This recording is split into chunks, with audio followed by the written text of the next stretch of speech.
హరీష్ రావు గారు ఎంతో మాట్లాడుతున్నారు అది ఇది అని రేవంత్ రెడ్డి గారు విన హరీష్ రావు గారు మీ యశోద హాస్పిటల్లో ఒకసారి ఒక రివ్యూ పెట్టండి, ఎలాంటి దోపిడీ చేస్తున్నారో. మీ వాళ్ళదే కదా, మీ చుట్టాలదే కదా, ఏమంటే మీ పేరే చెప్తారు. హరీష్ రావు అంటే టీవీలో బాగా మాట్లాడతాడు, ఆయన పెద్ద లీడర్ అని చెప్పి ఇది హరీష్ రావు వెనుకుండడని చెప్తారు. మరి వాళ్ళని కట్టడి చేయండి ఫస్ట్ మీరు, మీ ఇంటి కట్టడి చేయండి, మీ కుటుంబ పాలన కట్టడి చేయండి. దోసుకున్నది చాలదా, ఇంకా దోసుకోవాలని చూస్తున్నారా? మంచి పనులు చేయడానికి పోతే మరి సీఎం రేవంత్ రెడ్డి గారికి మీరు అడ్డు వస్తున్నారు, అది ధర్మం కాదు. మరి మేము బుద్ధి చెప్పవలసి వస్తుంది, మేమేంటో మరి చూపిస్తాం. మరి మేము ఎందుకంటే మా సీఎం గారు కొంచెం అందరిని ఆపుతున్నాడు వద్దు వద్దు అని. మరి మీరు చేసే పాలనను తొక్కాలంటే మాత్రం మీరు కుటుంబ పాలన చేసి లక్షల కోట్లు అప్పు చేశారు తెలంగాణలో. మరి ఈ లక్షల కోట్లకు ఏం డెవలప్ చేశారు? కాళేశ్వరం ప్రాజెక్ట్ అని కొన్ని ప్రాజెక్టులు అన్నీ ఏది 30% స్కీమ్లు అవి, 30% కమిషన్ స్కీమ్లు అవి.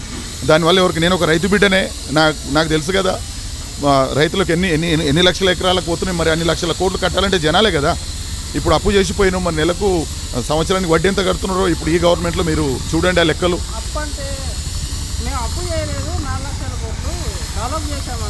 డెవలప్ ఏది కళ్ళకు చూపించండి. మీ వ్యవస్థ ఎంచుకున్నారు, కార్పొరేట్ వ్యవస్థ ఎంచుకున్నారు, ఏది లక్షల కోట్లు దాచిపెట్టుకున్నారు ఎక్కడో. మొన్న మీ చుట్టాలే అన్నారు కదా, ఎవరు సంతోష్ గారు ఆస్ట్రేలియాలో ఎంతో ఉన్నాయని, 1000 కోట్లు దాచిపెట్టాడు అని చెప్పి అన్నారు కదా. అది మీకు తెలుసు. అది ఇప్పుడు వచ్చింది కదా, కవిత గారు బయటకు వచ్చారు కదా, అన్నీ బయట పడితే ఒకటొకటి ఈ ఆస్తుల నిమిత్తమే ఆమె బయటకు వచ్చి ఇది చేస్తుంది. మరి ఏం జరిగింది అంతర్గతం అనేది ఇంకా గతంలో ఇంకా తెలుస్తుంది, గతంలో జరిగినవన్నీ ఏం జరిగినవి అనేవి.